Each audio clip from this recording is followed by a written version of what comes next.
Assalamualaikum sahabat Ruang Fiksi. Selamat datang penonton baru dan penonton setia yang hatinya lembut dan penuh rasa.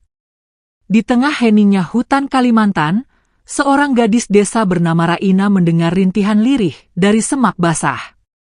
Suara itu bukan suara angin, tapi jeritan lemah dari makhluk yang hampir kehilangan harapan. Saat ia dekati, matanya membeku, di hadapannya seekor anak harimau kecil, tubuhnya penuh luka, napasnya tinggal satu-satu, dan dunia seolah berhenti. Namun Raina tidak lari. Ia justru meraih makhluk buas itu dengan kedua tangannya yang gemetar. Tapi keputusan itu akan mengubah hidupnya selamanya. Apa yang sebenarnya terjadi setelah itu? Dan bagaimana seekor harimau bisa menjadi bagian dari keluarganya? Namun sebelumnya, bagi yang beragama Islam saya sarankan untuk menuliskan sholawat Nabi Muhammad di kolom komentar, agar kelak sholawat ini menjadi saksi untuk mendapat syafaat di akhirat. Like dan subscribe ke channel ini sangat membantu menyebarkan dakwah Islam dan menjadi amal jariah yang terus mengalir. Pagi itu, kabut belum sepenuhnya naik dari lembah hutan Kalimantan. Matahari menyelinap pelan di balik pepohonan tinggi, menyorot lembut pada batang-batang yang basah oleh embun. Suara burung dan desir dedaunan menjadi musik pagi yang akrab bagi seorang gadis desa bernama Raina. Langkah kakinya ringan, membawa keranjang rotan yang telah usang. Ia baru saja keluar dari ladang kecilnya di pinggir hutan. Usianya baru 20 tahun, tapi hidup telah menempanya menjadi sosok yang kuat dan penuh pengertian akan rasa lapar dan kehilangan. Ayahnya telah lama tiada, dan kini hanya ada ibunya yang renta menanti di rumah. Hari itu tak ada yang terasa istimewa, sampai ketika Raina berhenti di bawah sebuah pohon besar. Hatinya tersentak. Dari balik semak lebat yang bergoyang pelan, terdengar suara, bukan suara hewan biasa. Suara lirih. Rintihan yang lemah. Seolah berasal dari makhluk kecil yang tersesat di dunia yang kejam. Raina menajamkan telinga. Sekali lagi suara itu terdengar, serak, berat, namun memohon. Tubuhnya merinding, tapi ia melangkah maju, pelan, hati-hati, menepis ranting dan daun yang menghalangi pandangannya. Di sana, di atas tanah yang basah, tergeletak seekor anak harimau. Tubuhnya kurus kotor, bulunya kusut dan penuh luka. Perutnya kempis, dan dari matanya yang sayu, terpancar rasa sakit dan ketakutan yang dalam. Jantung Raina berdetak keras. Harimau. Ia pernah mendengar cerita tentang hewan ini dari para tetua. Hewan buas, penguasa hutan. Tapi di hadapannya sekarang bukan penguasa, melainkan makhluk lemah yang terkapar di ambang kematian. Tangannya gemetar. Otaknya berteriak untuk pergi. Tapi ada sesuatu yang lebih kuat dari ketakutan, rasa iba. Tanpa sadar, Raina melepaskan selendang yang melilit pinggangnya. Ia berjongkok, membungkus tubuh kecil harimau itu, perlahan dan penuh kehati-hatian. Anak harimau itu hanya menatap.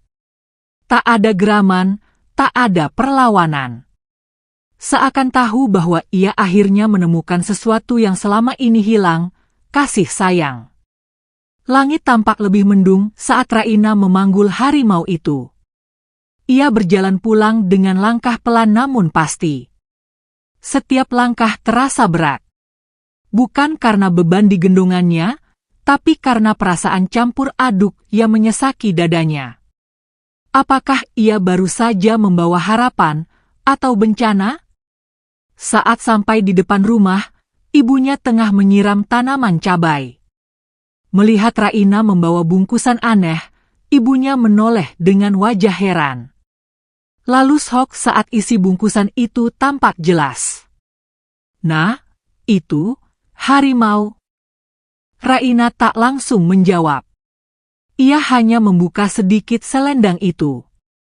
Mata sang ibu membelalak melihat luka-luka di tubuh harimau itu.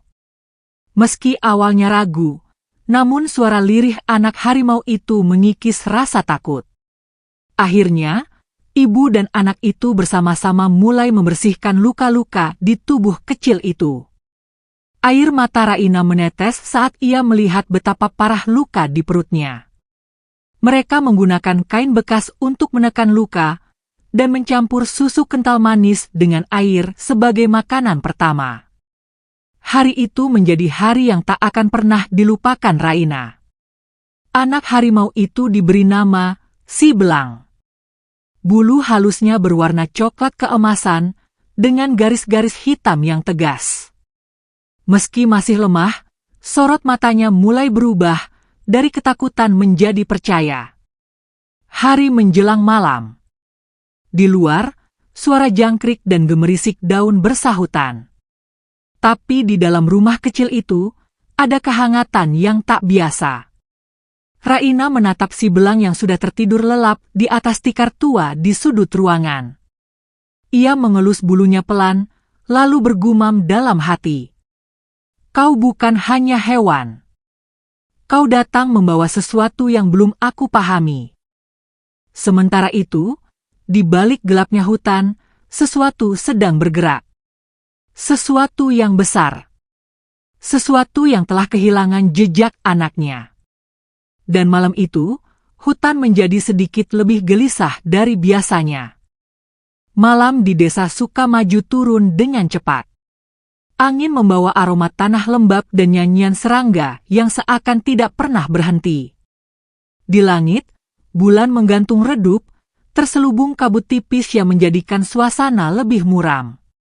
Rumah kecil Raina, yang berdiri dari papan tua dan atap seng berkarat, kini menyimpan rahasia yang belum diketahui siapapun. Seekor anak harimau terbaring di dalamnya, pulih perlahan dari ambang maut. Di dalam rumah, cahaya temaram dari lampu minyak menyinari wajah Raina yang masih duduk di samping Si Belang. Harimau kecil itu menggeliat pelan, mengeluarkan suara lirih seolah merasa nyaman dalam hangatnya tikar dan selimut tipis yang membalut tubuhnya. Ibu Raina, yang tadi sempat cemas, kini duduk di ujung ruangan dengan sorot mata campur aduk antara takut dan iba.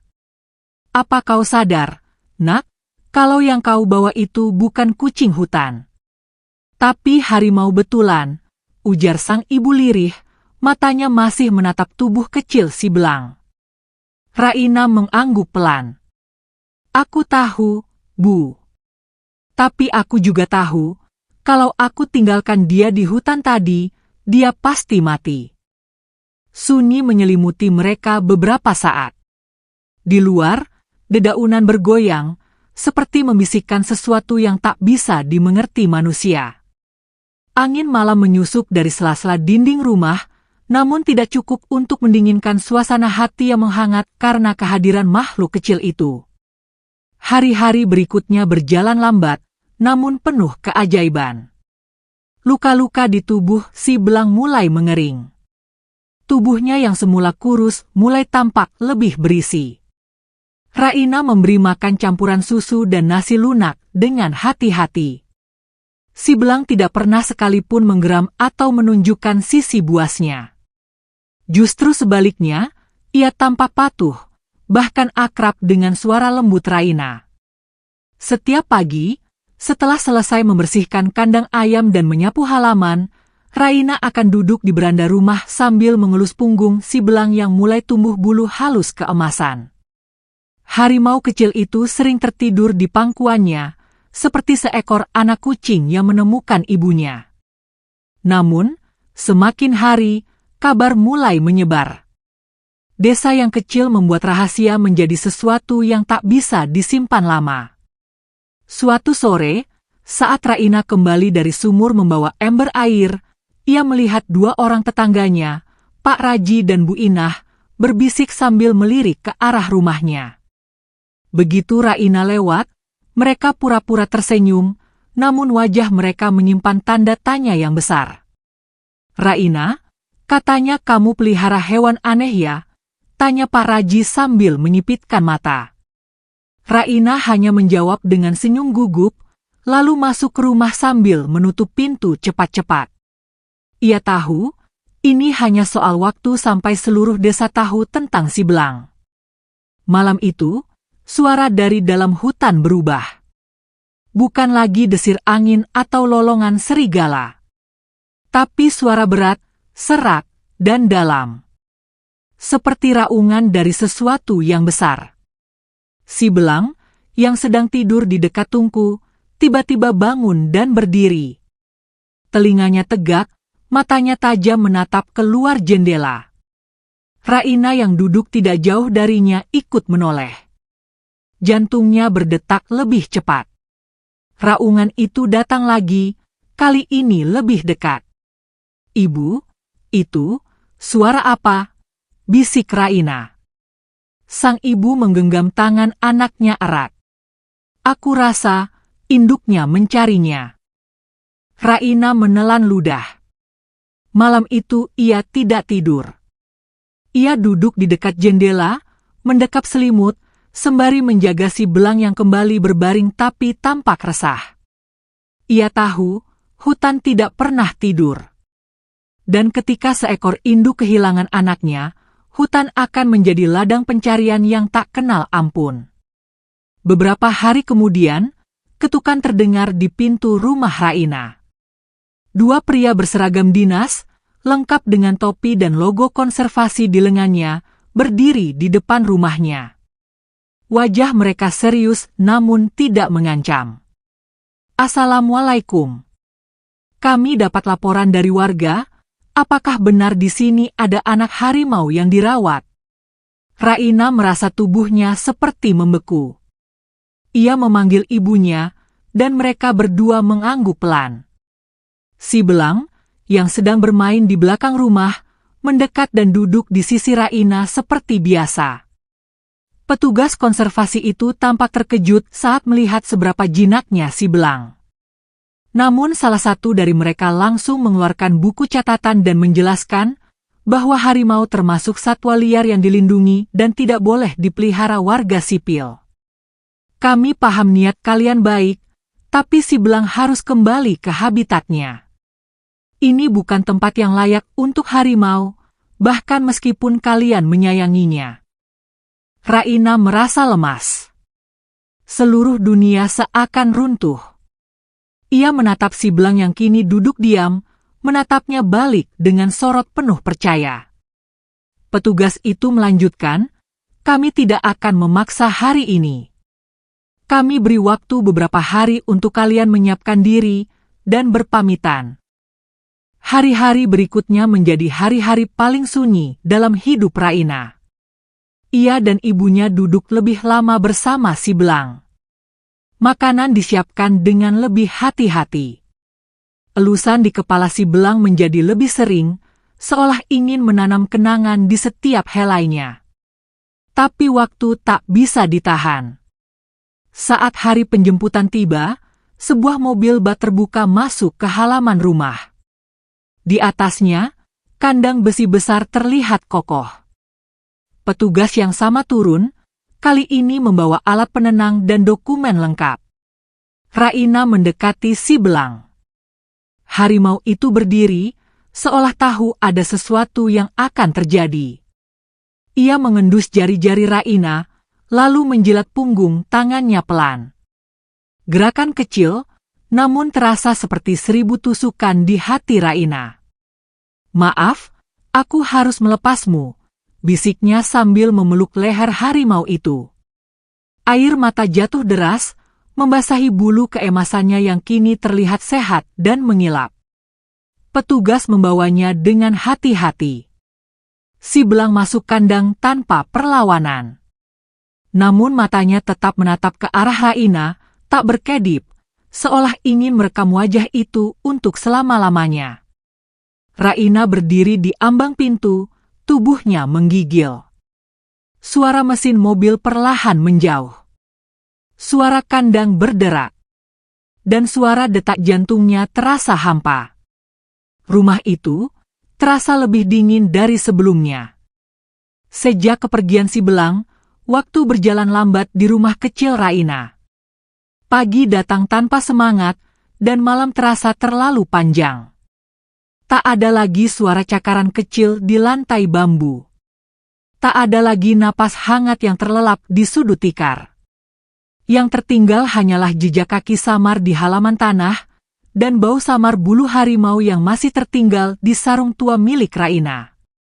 Setiap pagi, Raina tetap menjalankan rutinitas. Menyapu halaman, memberi makan ayam, membersihkan kandang yang kini kosong, lalu duduk diam di bangku tua yang menghadap ke arah hutan. Tatapannya kosong. Bahkan angin pun seakan enggan menyentuh wajahnya. Sang ibu memperhatikan anak gadisnya dari balik tirai. Ia tahu, Raina sedang berusaha tegar. Tapi luka di dalam hati tak bisa disembuhkan dengan sekadar waktu. Ibu Raina pernah kehilangan suami, dan kini anak gadisnya kehilangan sahabat kecil yang telah menjadi bagian dari hidupnya. Nah, panggil ibunya suatu pagi, mari makan dulu, nak. Nasinya masih hangat. Raina hanya menoleh dan mengangguk. Tapi sendoknya hanya mengaduk-aduk nasi, tak benar-benar menyuap. Kamu tahu, Bu, waktu si belang tidur di dekat dapur, rasanya rumah ini hidup. Sekarang, sepi sekali. Ibu Raina menghela napas. Ia tak sanggup menghibur. Karena ia pun merasakan hal yang sama. Hari-hari berlalu, dan kabar tentang si belang telah tersebar ke seluruh desa. Tapi alih-alih menerima cemooh seperti yang dulu dikhawatirkan, Raina justru menerima banyak tamu. Beberapa orang datang hanya untuk melihat rumah tempat harimau kecil itu pernah tinggal. Anak-anak desa sering berbisik pelan saat melewati pagar kayu itu, seolah tempat itu punya cerita sakral yang tak semua bisa pahami. Suatu hari, sekelompok petugas konservasi kembali datang. Tapi kali ini, mereka tak membawa kandang.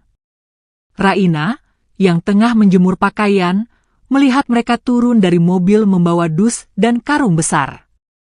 Di dalamnya, terdapat cangkul baru, sabit baja, dan bibit kelapa sawit dalam polybag yang tampak subur. Salah satu petugas tersenyum hangat dan berkata, "Kami ingin mengucapkan terima kasih, Raina. Karena kau, satu nyawa terselamatkan. Dan bukan cuma itu, ekosistem yang bergantung pada harimau itu pun ikut terlindungi." Raina tak bisa berkata apa-apa. Ia hanya menatap semua barang itu, lalu menunduk sambil menggenggam ujung bajunya yang basah oleh cucian. Petugas itu melanjutkan, "Kami juga akan memberikan pelatihan bertani dengan sistem ramah lingkungan. Jika kau bersedia, kami akan mulai minggu depan." Ibu Raina mengangguk penuh syukur. Raina pun akhirnya mengangguk pelan, meski hatinya masih tenggelam dalam kehilangan. Hari-hari baru dimulai dengan aktivitas berbeda. Raina belajar mencangkul dengan teknik baru. Mempelajari pola tanam agar panen lebih merata dan tak terlalu bergantung pada musim. Ia bahkan mulai mencatat perkembangan setiap pohon kelapa sawit yang ada di ladangnya. Meskipun kesibukan bertambah, setiap kali ia melihat arah hutan, hatinya masih terasa ditarik oleh bayangan seekor anak harimau yang pernah bermain di sana. Beberapa malam, ia bermimpi tentang si belang.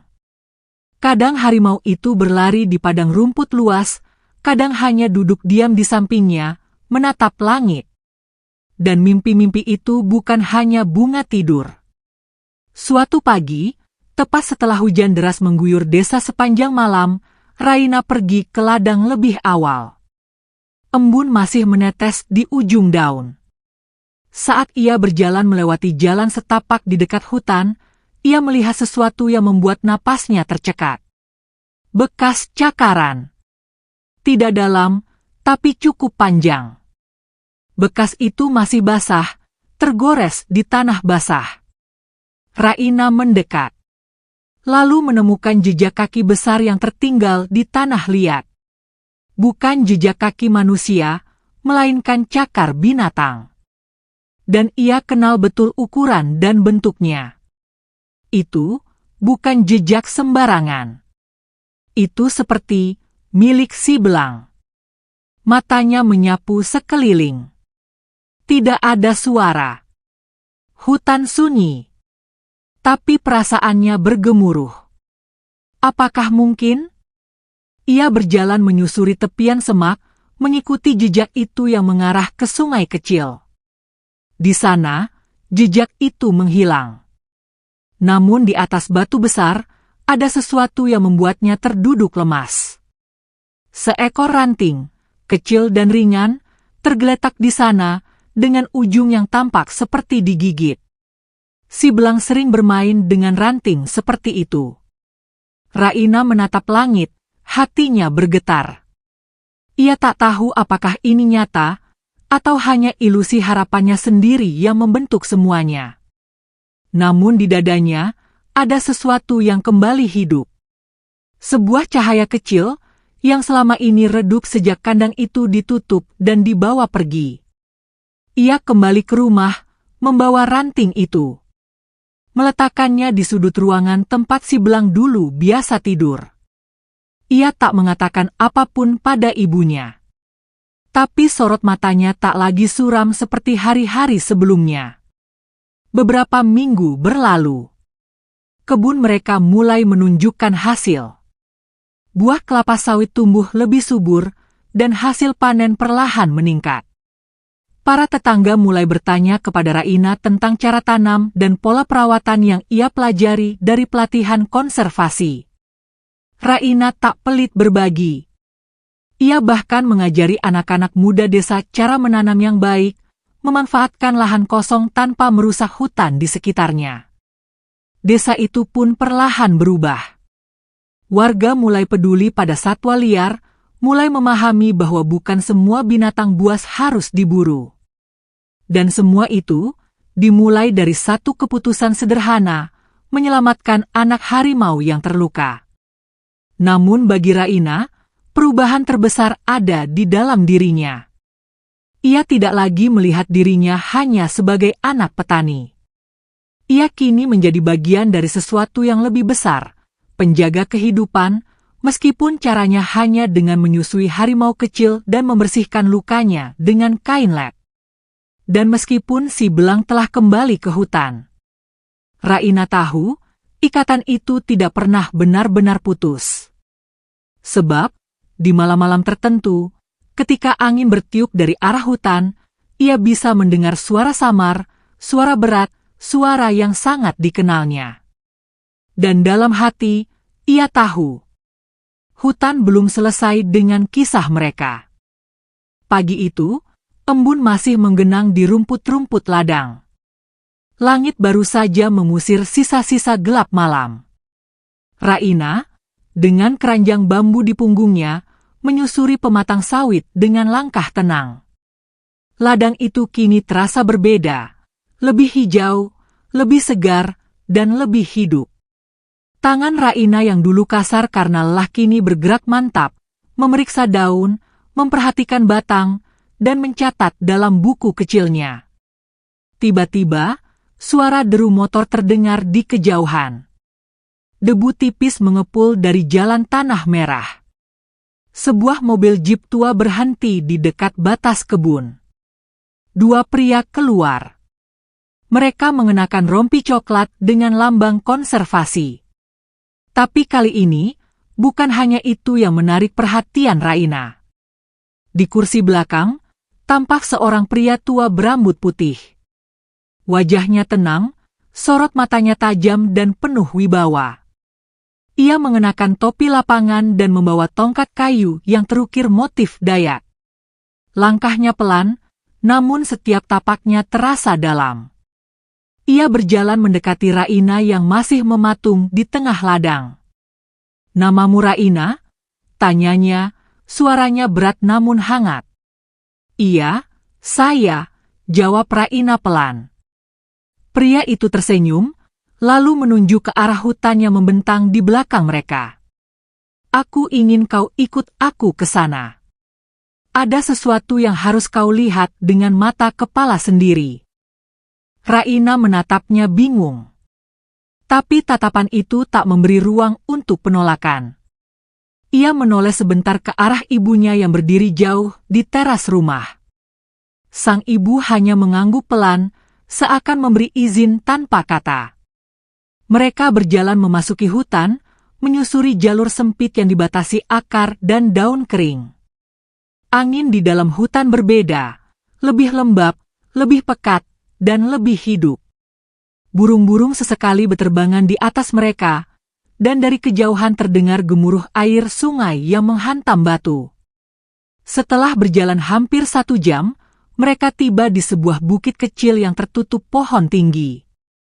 Di balik semak rimbun, terbuka sebuah cekungan tanah yang lebar, dan di tengahnya ada pagar kayu alami yang dibuat dari batang-batang besar.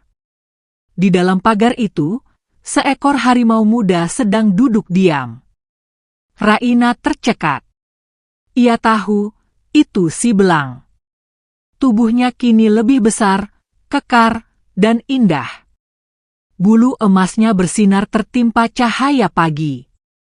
Tapi yang membuat Raina tak bisa menahan air mata adalah tatapan si belang, tatapan yang sama seperti saat ia berbaring lemah di atas tikar rumahnya dahulu.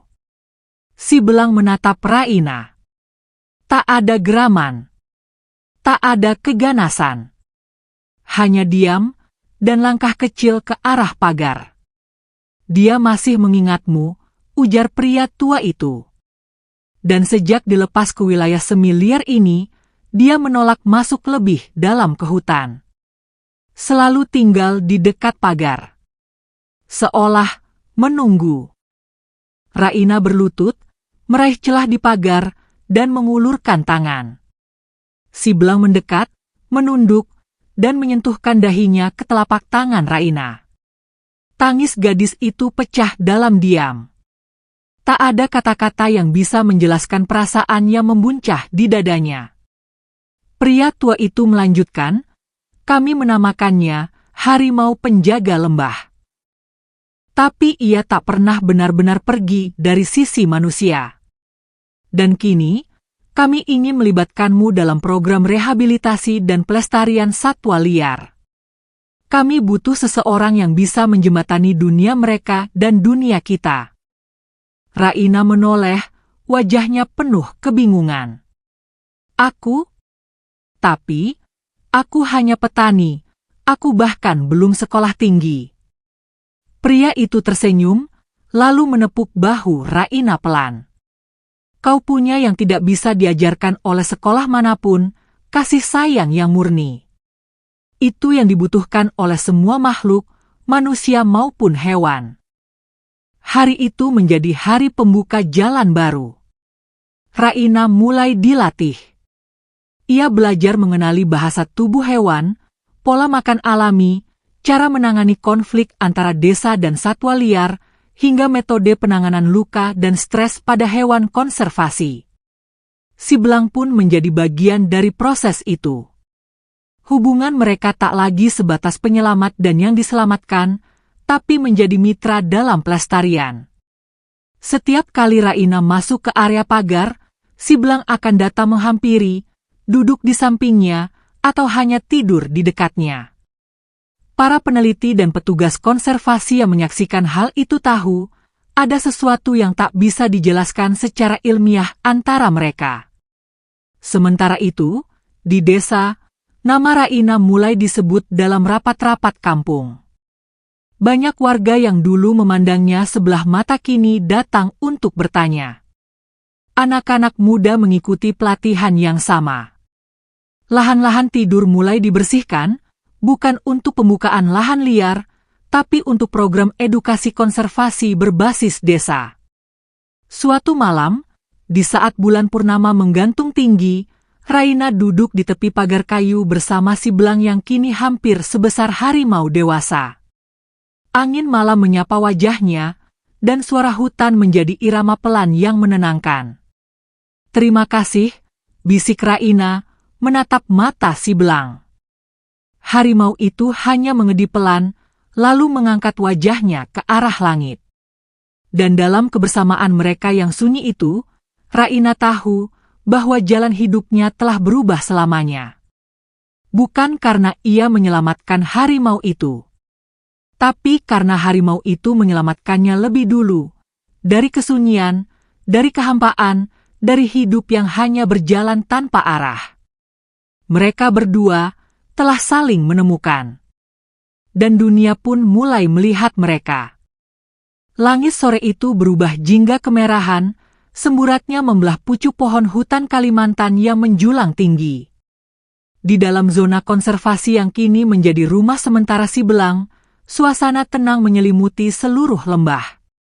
Raina duduk di bawah pohon meranti besar.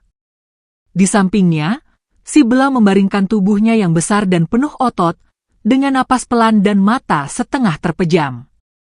Beberapa meter dari mereka, suara mesin genset mulai berhenti. Tenda-tenda pelatihan didirikan. Sejak 2 minggu terakhir, tempat ini menjadi pusat edukasi untuk warga desa, utamanya generasi muda yang kini mulai tertarik pada dunia konservasi. Dan semua itu tak lepas dari nama Raina. Namanya disebut di mana-mana. Di musala, di pasar, bahkan di grup warga yang biasanya hanya membicarakan harga pupuk dan bibit. Tapi bagi Raina, itu semua bukan soal ketenaran. Ia hanya merasa, untuk pertama kalinya dalam hidup, langkahnya benar-benar berarti. Hari itu, Raina dijadwalkan mengisi sesi pembukaan pelatihan baru.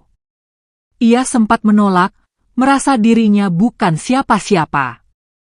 Namun sang kepala program konservasi meyakinkannya. Justru karena kau bukan siapa-siapa, kau bisa membuat siapapun percaya bahwa mereka juga bisa jadi seseorang, ujarnya dengan senyum bijak. Menjelang maghrib, puluhan anak muda dan beberapa orang tua duduk di depan panggung terbuka dari bambu. Lampu bohlam menyala redup, menggantung dari kabel panjang. Raina berdiri dengan tangan gemetar, memegang mikrofon sederhana yang disambung ke speaker tua. Ia memandang ke arah kerumunan. Di barisan depan, Ibu Raina duduk dengan mata berkaca-kaca. Di sampingnya, Pak Raji dan Bu Inah, tetangga yang dulu sempat mencibir keberadaan si belang, kini duduk dengan raut penasaran dan hormat. Raina menarik napas panjang, lalu berkata pelan namun penuh keyakinan. Beberapa bulan lalu, aku hanya seorang gadis biasa. Bangun pagi, menyangi rumput, membawa air, memikul hasil panen, lalu tidur dalam lelah yang sama setiap malam. Tapi suatu hari, suara lirih dari semak-semak mengubah semuanya. Suasana mendadak senyap. Seekor anak harimau, terluka, lemah, dan hampir mati. Aku bisa saja pergi. Aku bisa saja membiarkannya dan berpura-pura tak tahu.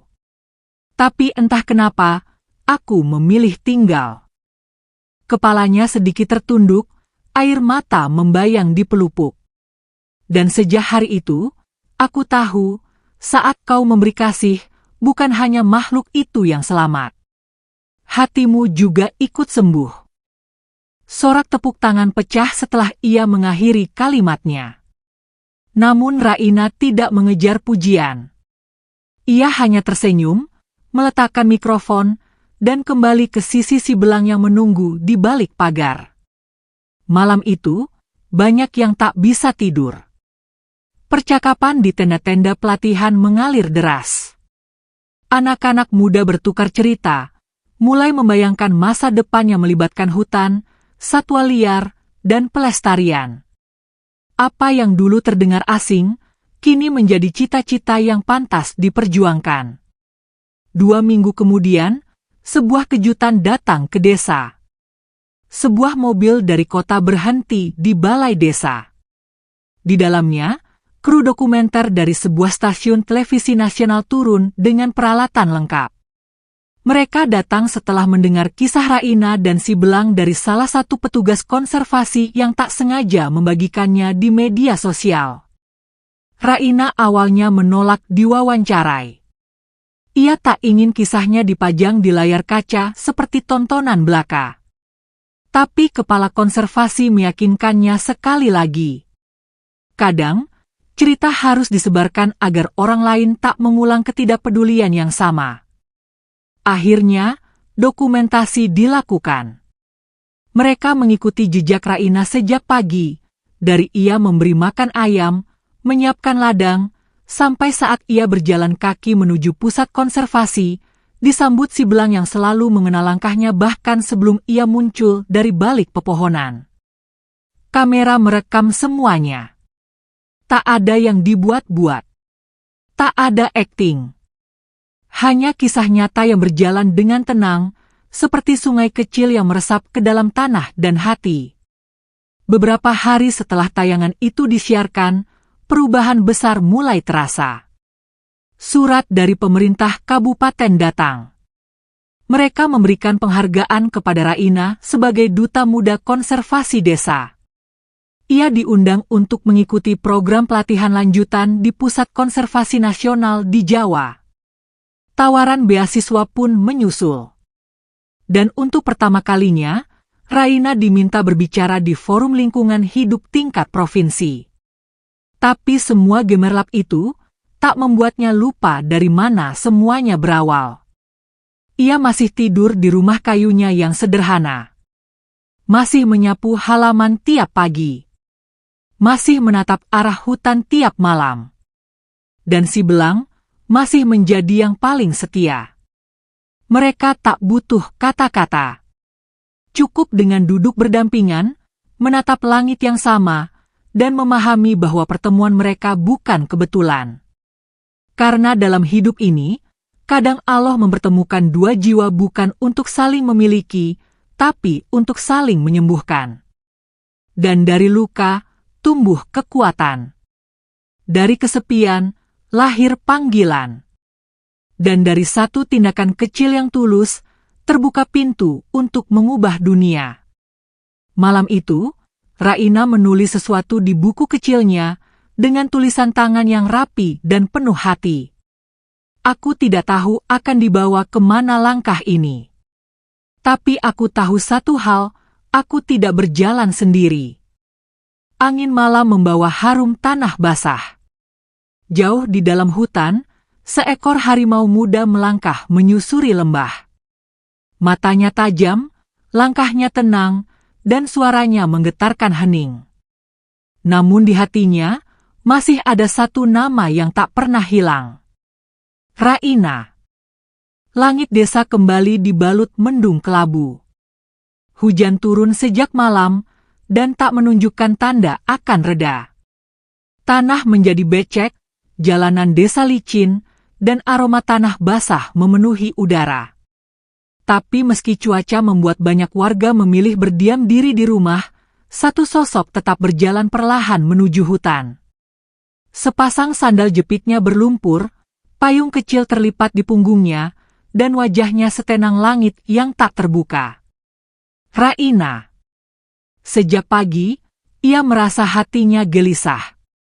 Tak ada alasan pasti. Tapi ada dorongan kuat dalam dadanya, dorongan untuk menemui si belang. Mungkin hanya rindu. Mungkin karena mimpinya semalam yang begitu nyata, si belang memanggil-manggil namanya dari balik kabut. Langkah Raina memasuki kawasan konservasi yang masih sepi. Beberapa petugas berteduh di pos penjagaan. Mereka menyapanya, namun tak menghentikannya. Mereka tahu, kalau sudah begini, tak ada yang bisa membendung langkah Raina. Ia berjalan ke arah pagar kayu besar yang membatasi zona semiliar tempat si belang hidup. Hujan semakin deras, menampar-nampar daun dan ranting. Tapi di balik derasnya itu, suara berat yang ia kenal menembus gemuruh. Raina mempercepat langkahnya. Begitu ia sampai di tepi pagar, tubuhnya mendadak berhenti. Dari balik pohon besar, muncullah sosok yang telah lama mengisi hari-harinya. Si belang. Tubuhnya kini nyaris sempurna, tegak, kokoh, dan agung. Namun begitu melihat Raina, hewan itu tak bergerak dengan kegagahan harimau rimba, ia justru berjalan pelan, merendah, lalu duduk di depan pagar sambil menatap Raina dengan tatapan yang menembus dinding hati. Raina menjulurkan tangan melalui celah pagar. Si belang menggesekkan kepalanya pada tangan itu. Hujan masih deras. Tapi dunia di antara mereka seolah hening. Aku kangen, bisik Raina lirih. Si belang mengeram kecil, tapi bukan dalam nada ancaman, lebih seperti jawaban. Bulu-bulunya basah, matanya lembab oleh hujan. Tapi dalam sorot itu, ada rasa yang tak bisa diterjemahkan dalam bahasa manusia. Raina merasakan napasnya tercekat. Tak ada yang tahu pasti bagaimana seekor harimau bisa memiliki ikatan sedalam itu dengan manusia.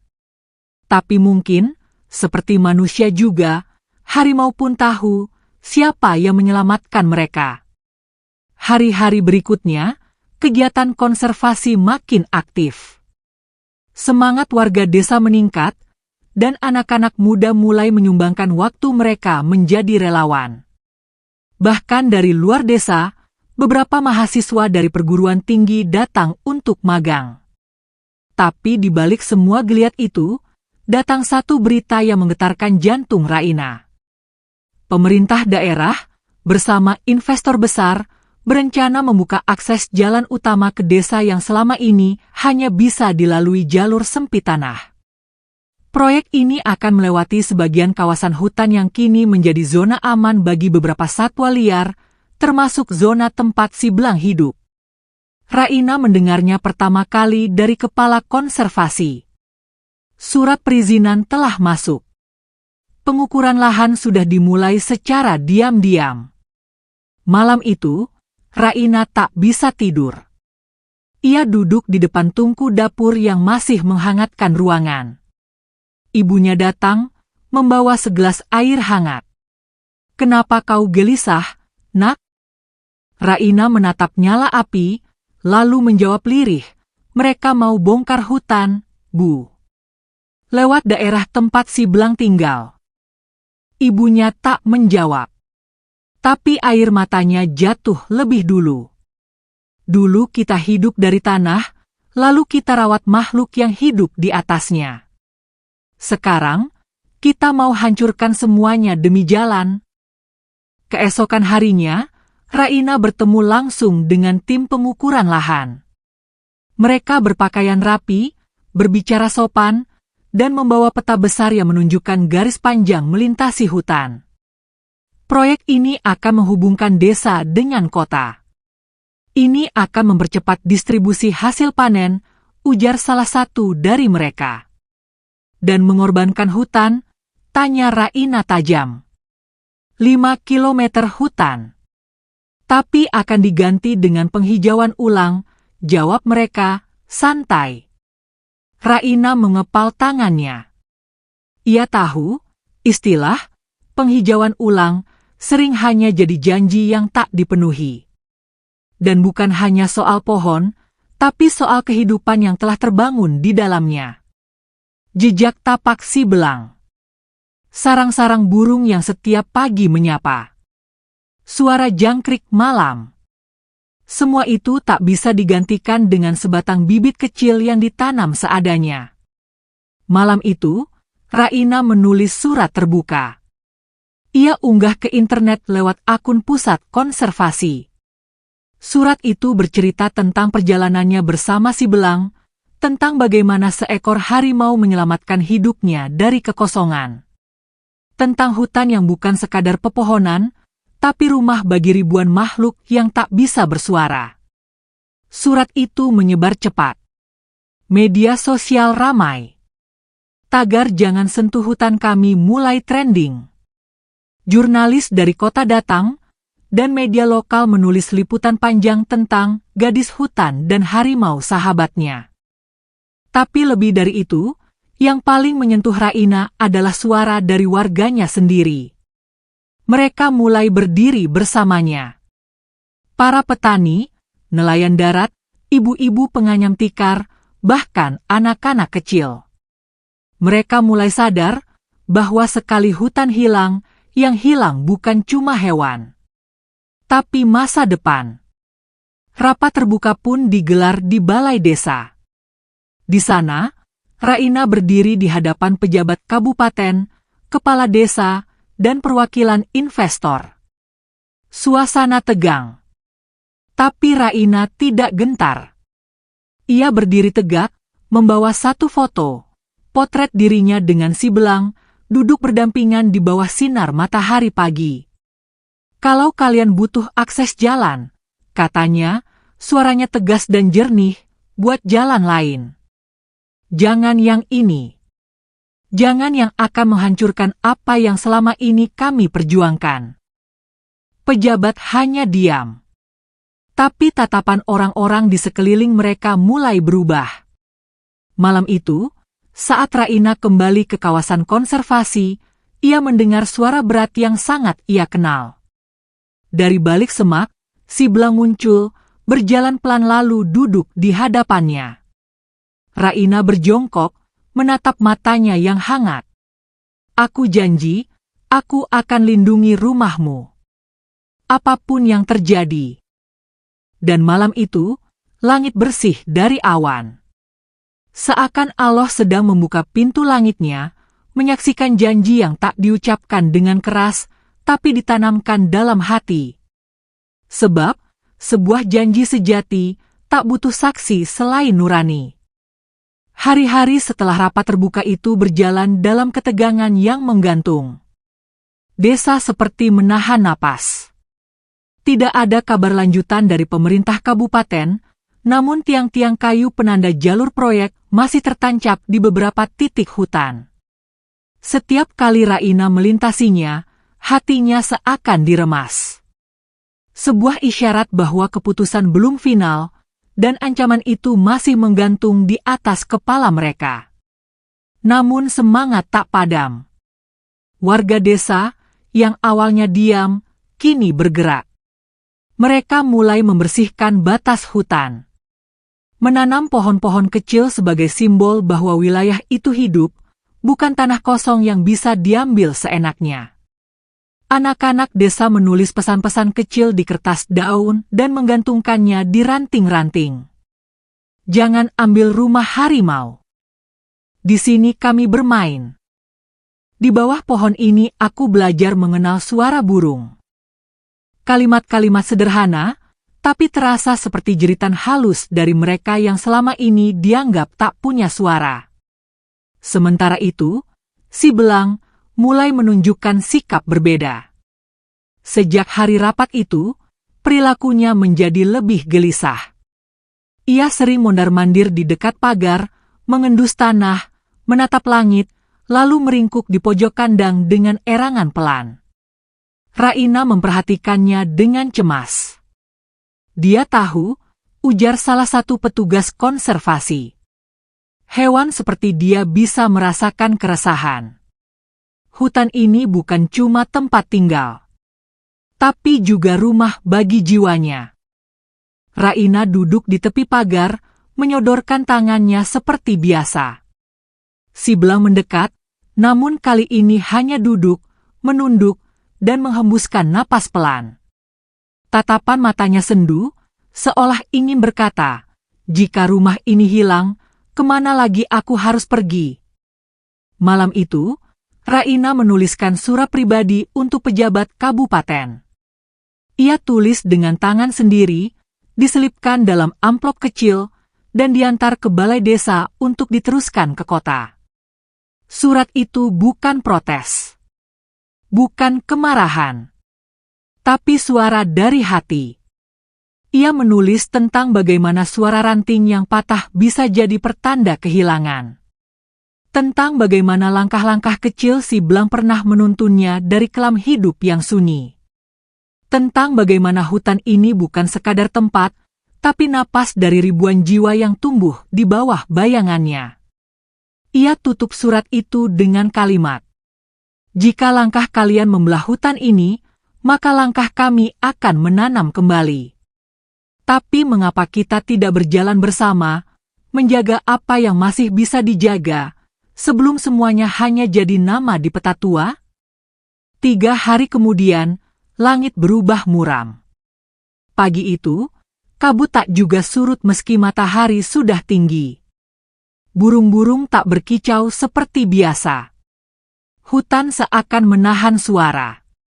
Dan di pusat konservasi, suasana berubah saat salah satu petugas berlari dari arah utara sambil terengah. Raina. Si belang. Raina bangkit dari gubuk latihan dan berlari mengikuti petugas itu. Jantungnya berdetak tak karuan. Kakinya berlumpur, terantuk akar dan batu. Tapi ia tak peduli.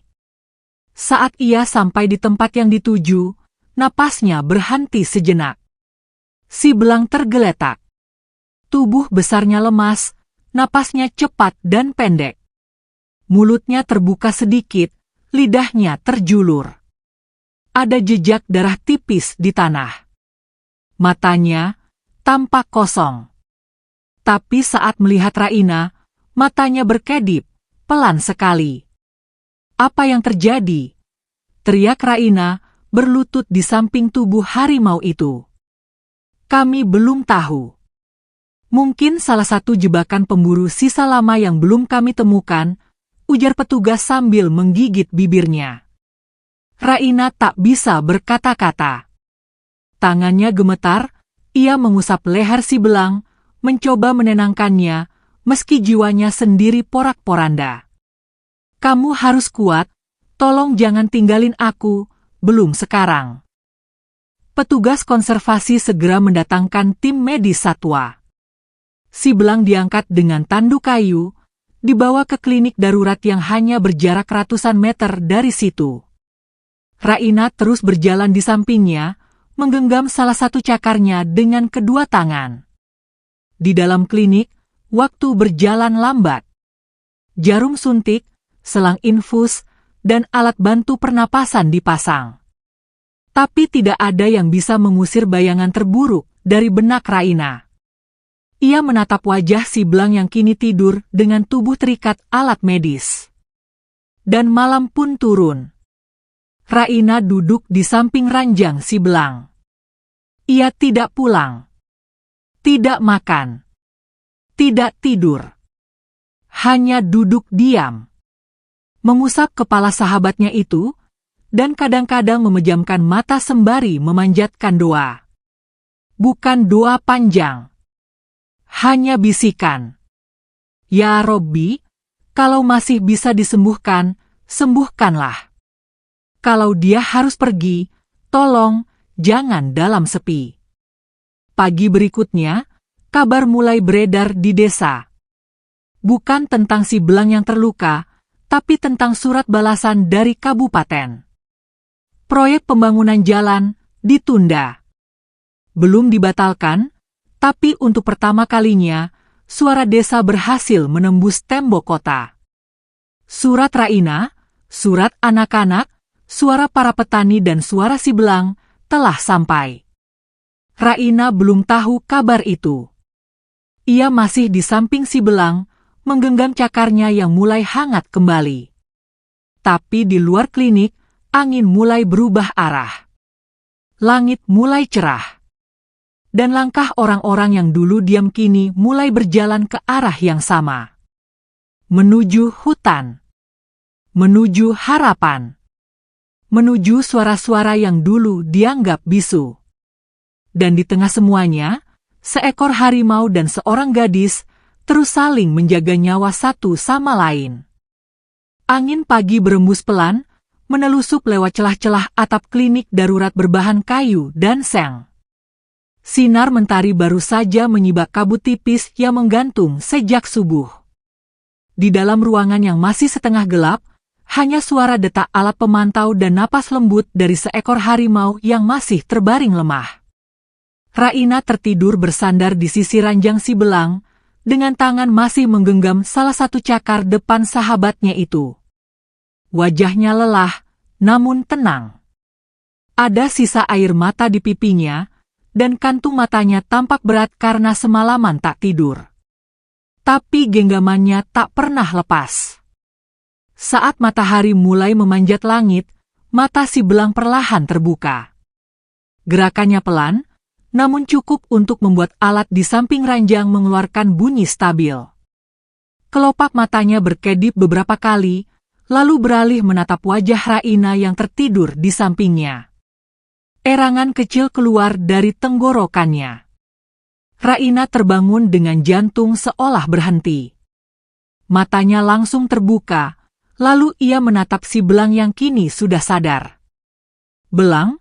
Suaranya serak, nyaris tak keluar. Si belang menatapnya. Lidahnya menjulur pelan, menyentuh tangan Raina sejenak. Gerakan kecil, tapi bagi Raina, itu seperti pelukan hangat yang menembus hingga ke tulang rusuk. Air matanya kembali jatuh, tapi kali ini bukan karena takut kehilangan, melainkan karena syukur yang tak bisa diucapkan. Petugas medis satwa masuk terburu-buru, memeriksa semua tanda vital.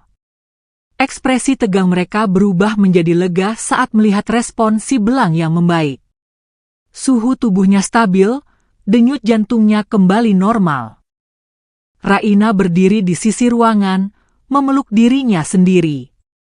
Seluruh tubuhnya gemetar, bukan karena dingin, tapi karena beban yang semalaman menghantui pikirannya mulai terangkat perlahan. Beberapa hari berlalu. Luka di tubuh si belang mulai mengering. Ia bisa duduk tegak dan mulai makan sendiri, meskipun belum sekuat biasanya. Tapi semangatnya kembali.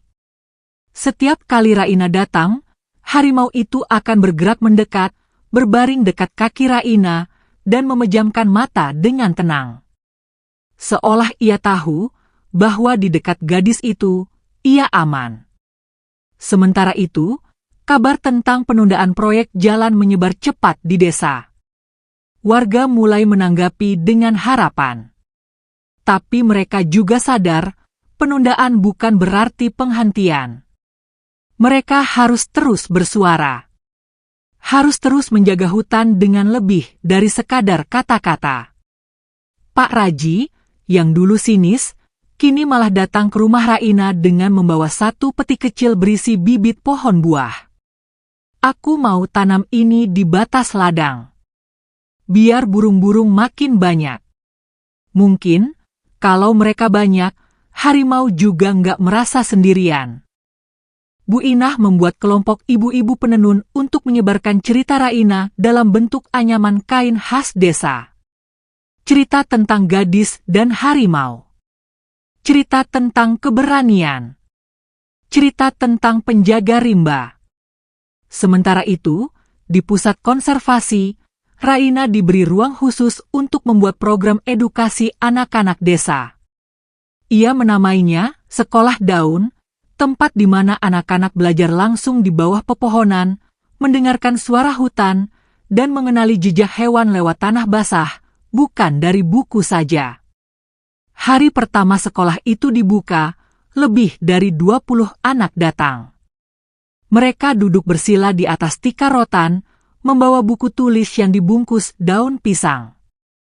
Di depan mereka, berdiri Raina dengan papan kecil dari kayu bekas dan kapur putih. "Anak-anak," katanya pelan, "apa kalian tahu bahwa satu langkah kaki bisa menghancurkan semak yang jadi rumah burung?" Anak-anak itu menggeleng. "Maka mulai hari ini, kita belajar berjalan tanpa mengusir siapapun." Beberapa minggu kemudian, kabar baru datang dari pemerintah kabupaten. Peta proyek jalan direvisi.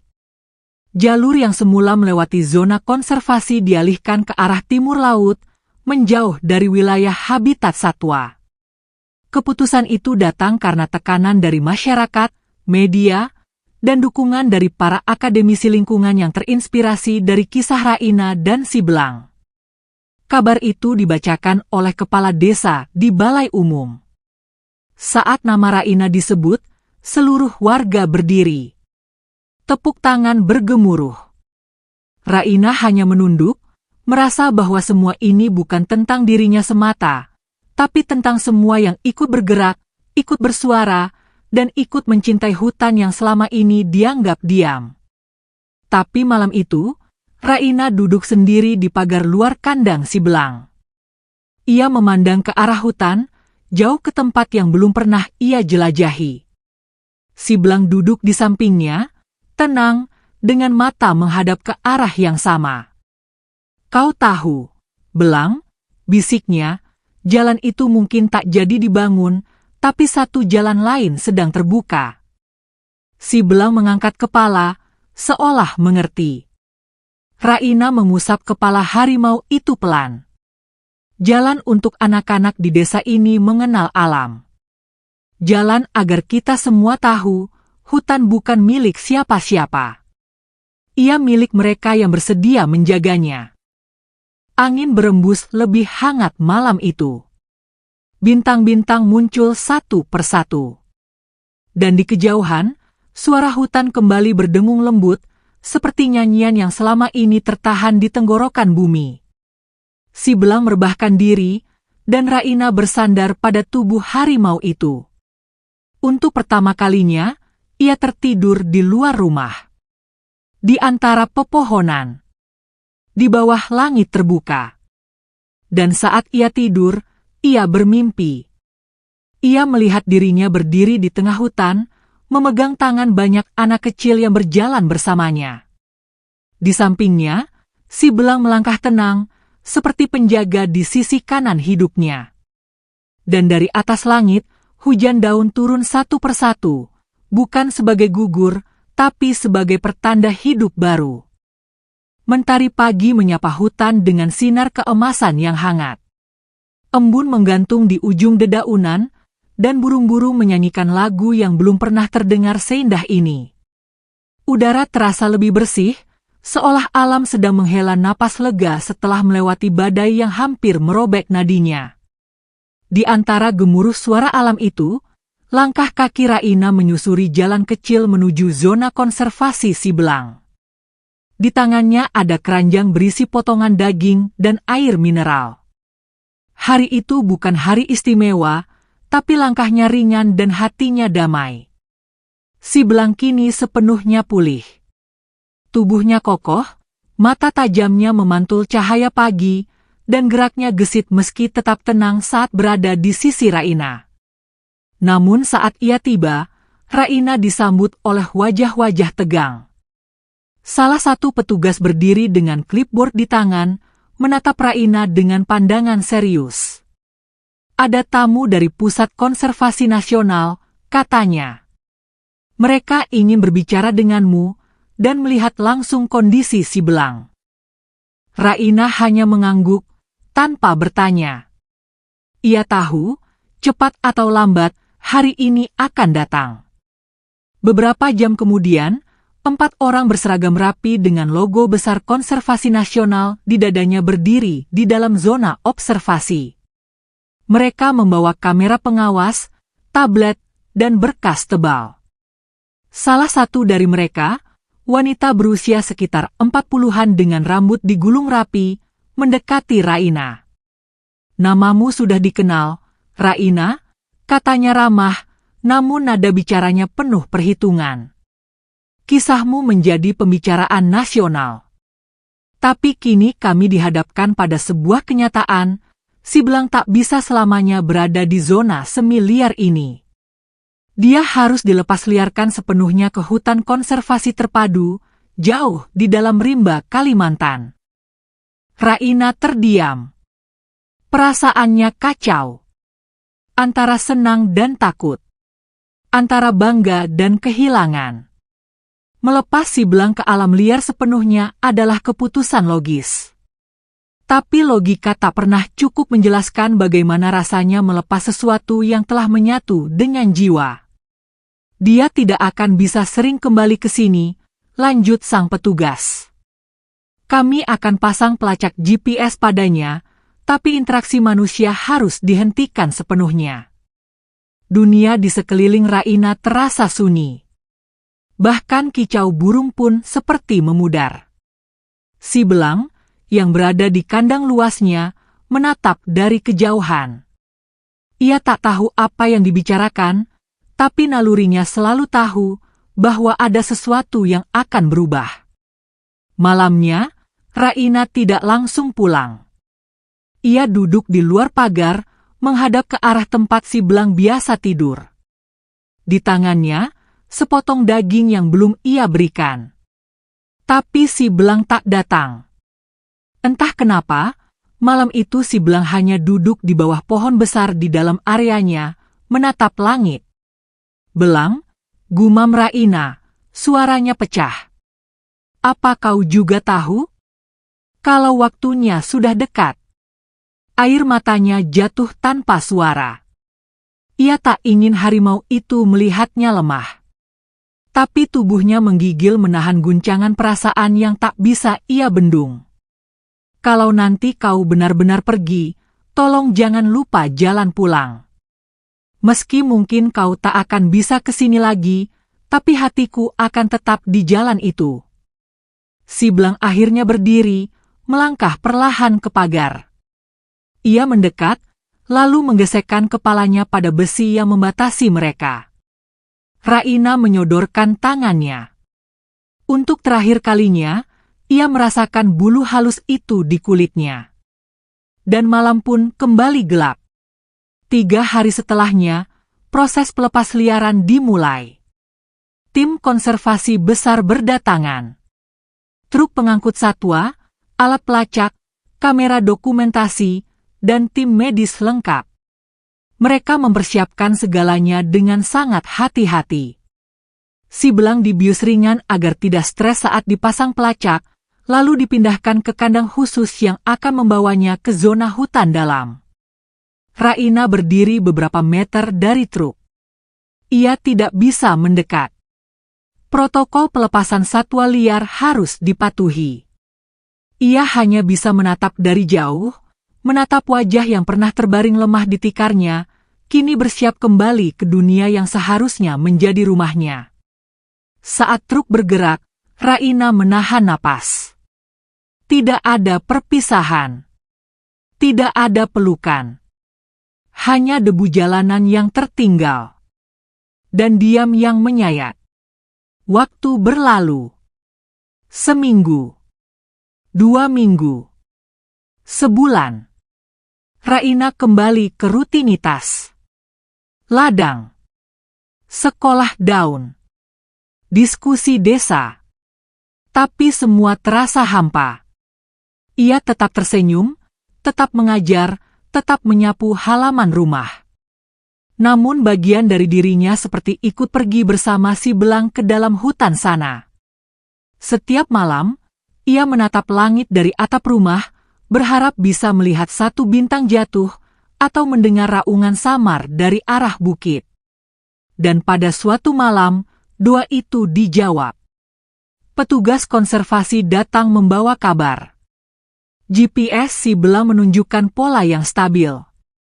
Ia bertahan. Ia berburu. Ia menjelajah.